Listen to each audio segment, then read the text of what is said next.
Cette émission vous est présentée par Saint-Raymond, la ville de l'automobile. 4 concessions à votre service, même le samedi.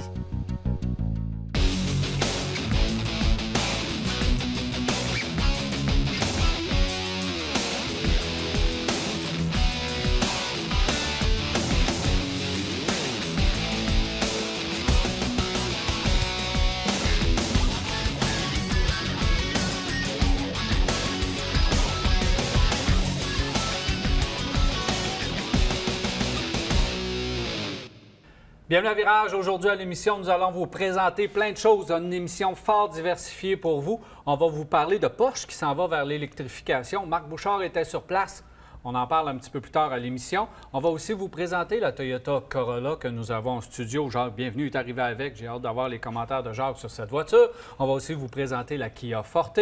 Monsieur Mario Vaillancourt de la Société de l'assurance auto du Québec va être aussi avec nous. Et à la fin de l'émission, nous allons répondre à vos questions.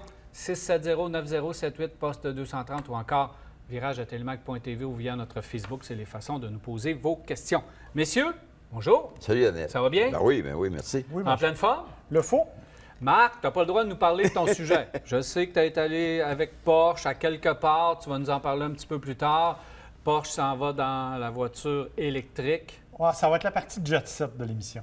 Ah, Jet Set. Oui, Oh, bien écoute, quand excusez, même, pardon. une première mondiale. C'est vrai. Première mondiale. Oui, Tu étais au dévoilement.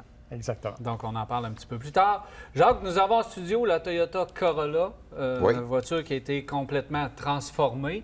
Et je pense, pour ma part, qu'enfin, la Corolla semble avoir un design intéressant. Ça a été plate pendant 20 ans. Là, maintenant, au niveau visuel, c'est fort intéressant. Qu'est-ce que tu en penses de cette voiture? Premièrement, on peut-tu dire qu'elle est belle? Ben oui, on peut dire qu'elle est belle. Antérieurement, on ne peut pas dire ça. Et un pas beige. Bien pas beige. Alors, c'est vraiment différent comme look de voiture. Première fois que je l'ai vue, j'ai resté surpris. Et c'est une voiture qui semble un peu plus volumineuse que qu'est-ce qu'elle était. Et puis intéressante. Alors, une Corolla, c'est certain qu'on a continué à fabriquer un véhicule qui devait avoir de la vie pour plusieurs années, parce que les gens, généralement, achètent ça justement pour durer plusieurs années.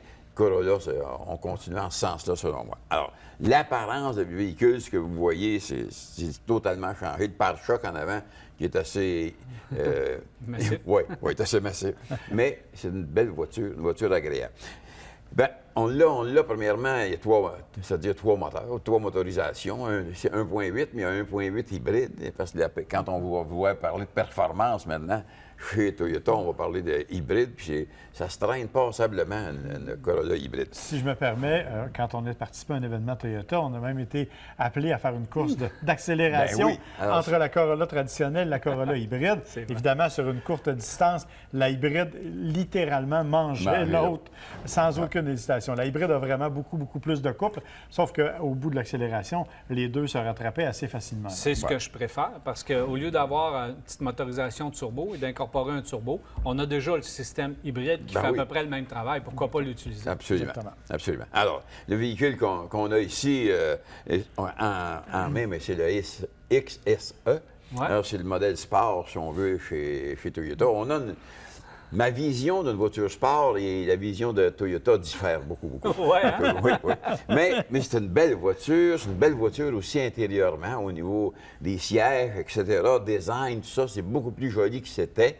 Je te dirais pas que c'est la qualité de finition qu'on retrouve, exemple, dans une Mazda 3. Mais c'est vraiment prêt et on a amélioré énormément.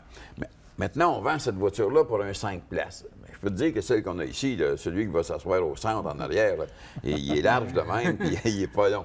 Alors, c'est un bon 4 places avec les sièges sont bien moulés autant à l'arrière qu'en avant. Une bonne espace. C'est une voiture agréable, le volant qui tombe bien en main, tout ça. Et une transmission CVT. Une transmission courroie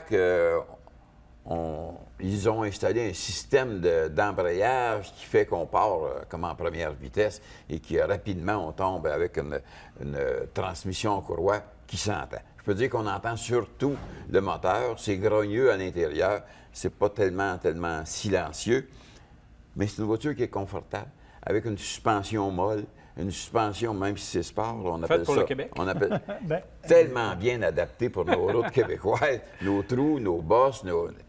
C'est une voiture douce à rouler. Alors, moi, j'aime cette voiture-là. Moteur bruyant, 4 places, j'en ai parlé. Je suis parti avec le véhicule avec de la buée d'un vitre arrière. Tu mets le dégivreur arrière. C'est long avant que ça débute. C'est mieux de te passer à la main avant de partir. Alors, et le véhicule qu'on a ici, ben, les prix d'achat de ça, c'est quoi? C'est 22 23 000 à 30 000 quelque chose pour celle qu'on a ici. Voiture intéressante, voiture agréable. Je suis certain que ça va durer. Et c'est Toyota.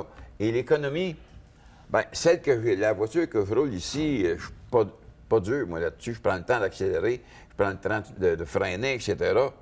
Je suis à 8,7 litres au 100, Daniel.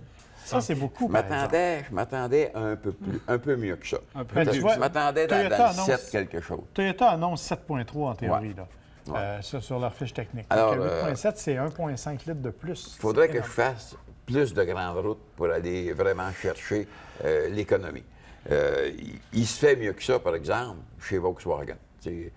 Même si je n'étais pas un type là, qui préconisait Volkswagen, mais avec le moteur 1,4 litre Volks, on Ça, dirait t'as de l'économie. eux autres, avec le hybride, ben, ils vont y hybride, c'est arriver. ça. Mais là, on arrive dans quel prix? Là, mais il demeure que la Toyota Corolla qu'on a ici, tu achètes ça, C'est 10 de ans, 10 ans plus tard, tu feras maintenant Fiabilité, Corolla. valeur sûre. Puis ce qui est C'est ça. intéressant, c'est qu'on a non seulement refait le design extérieur, mais on a totalement refait le design intérieur aussi. On ne se retrouve plus avec les espèces de cadrans qui étaient impossibles à lire, puis qu'on avait de la misère. On a un écran multimédia qui est un vrai écran multimédia. Mais qui est gros et qui prend de la place. Qui prend de la place, mais que moi, j'aime ça parce trouves que ça moderne, ouais. je trouve ça plus facile à consulter.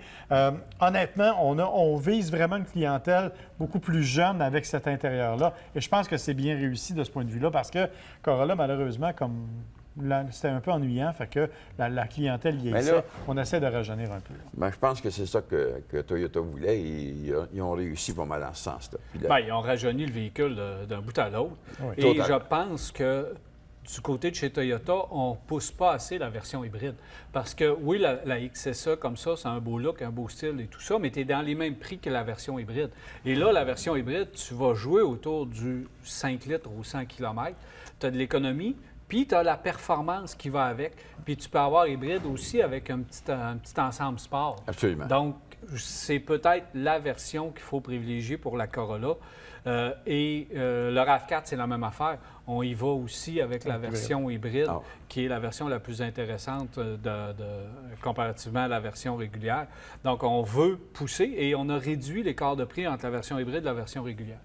Fait que ça, c'est à privilégier. Non, effectivement, tu as bien raison. Et surtout que tu n'as pas. Tu sais, c'est totalement transparent, le système hybride, là. Il y a des gens qui ont encore peur de ce genre de Ah, système-là. non, il y a pas de Il n'y a problème. aucune raison. Toyota, tout le monde, mais Toyota en particulier, a tellement bien réussi cette intégration-là que, honnêtement, c'est un choix logique là, d'aller vers Je ne l'hybride. dirais pas qu'elle est le fun à conduire, mais pas loin.